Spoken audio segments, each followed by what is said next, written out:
Welcome to Einstein academy. நம்ம என்ன பார்க்க போகிறோம்னா எக்ஸசைஸ் 2.6ல 12th ஸ்டாண்டர்ட் 4th சம்மில் செகண்ட் சப்டிவிஷன் பார்க்க போகிறோம்.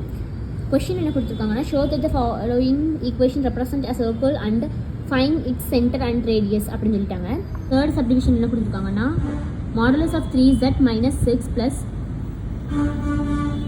12i ஈக்குவல் டு 8 அப்படின்னு சொல்லி கொடுத்தாங்க. இது வந்துட்டு 3 டேபிளில் கேன்சல் ஆகும். ஸோ அதனால நம்ம 3ஆல் டிவைட் பண்ணிக்கலாம். இங்கே நான் டேரெக்டாகவே எழுதிருக்கேன். இங்கே 3 டிவைட் பண்ணோம்னா இதுவும் கேன்சல் ஆகி 1z தான் இருக்கும். அப்போ z மட்டும் போட்டுக்கலாம். Minus modulus of z minus இது 2 டைம்ஸ் நம்ம கிடைக்கும் 6 2 ப்ளஸ் இது 12 வந்துட்டு 4 டைம்ஸ் இருக்கும். So 4i equal to 8/3. இங்கே 8 கொடுத்துருவாங்க பை 3, இது கேன்சல் ஆகாது. ஸோ அதனால 8/3 அப்படி வச்சுக்கிறேன்.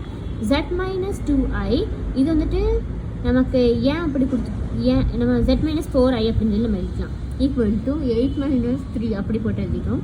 இது வந்துட்டு எந்த ஃபார்மெட்டில் இருக்குது? z minus z naught. அப்போ modulus of z minus z naught equal to 8. சரிங்களா?